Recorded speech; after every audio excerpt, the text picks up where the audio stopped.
आप सभी को जय मसीह के प्रियो। आज हम जानेंगे पति पत्नी के बीच में जो खराब रिश्ते हैं उनकी स्थितियों को कैसे बदला जा सकता है। तो बाइबल की ये जो आयतें हैं वो सिखाती हैं पति पत्नियों को कैसे रहना चाहिए। तो सबसे पहले तो पति पत्नी में आदर और सम्मान होना बहुत ज़रूरी है प्रियो। बाइबल पति को अपनी पत्नी के साथ बुद्धिमानी से व्यवहार करने और उन्हें निर्बल साथी मानकर उनका आदर करने के लिए कहती है।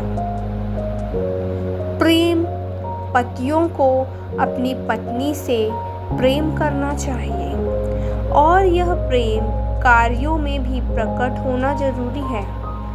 पत्नियों को अपने पति के साथ सत्यनिष्ठ रहना जरूरी है और उन्हें ऐसा करने के लिए भी प्रोत्साहित किया जा सकता है।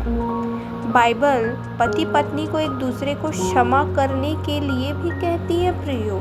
यदि कोई गलती कर रहा है, यदि पति कर रहा है या पत्नी कर रही है, तो बाइबल हमें सीख दे रही है कि एक दूसरे के पाप अपराधों को क्षमा करो और प्रेम पूर्वक जो है अपने दाम्पत्य जीवन को जियो। बाइबल हमें पत्नियों को अपने पति को समझने और उनकी सेवा करने के लिए भी प्रोत्साहित करती है। पति पत्नी को अपनी समस्या को हल करने के लिए एक साथ बातचीत और समाधान खोजने चाहिए।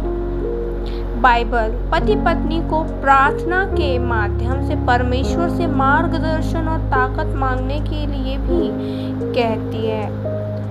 बाइबल के ये वचन है परमेश्वर की ओर से जो पाया जाता है पहला पत्रस 3 अध्याय के 7वें आयत में इसी प्रकार, हे पतियों, तुम भी अपनी पत्नी के साथ बुद्धिमानी से व्यवहार करो और उन्हें निर्बल साथी जानकर उनका आदर करो, यह समझकर कि वे तुम्हारे साथ जीवन के उत्तम वरदान के वारिस हैं, जिससे तुम्हारी प्रार्थनाएं रुक न जाएं।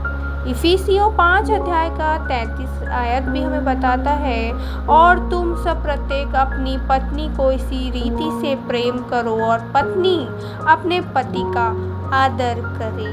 नीति वचन 12 का 4 हमें बताता है प्रियो कि भली पत्नी अपने पति का मुकुट है। जो भली पत्नी होती है वो अपने पति का मुकुट ठहरती है, परंतु जो उसको लज्जित करती है वह उसकी हड्डियों के सड़ने के समान है।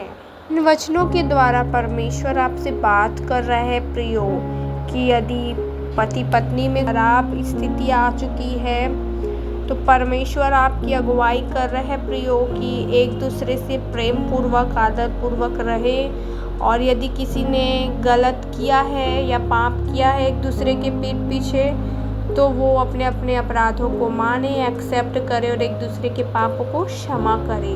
प्रभु उन सबों को बहुतायत की आशीष दे और उनकी हर एक बुरी परिस्थिति में सहायता मदद करे।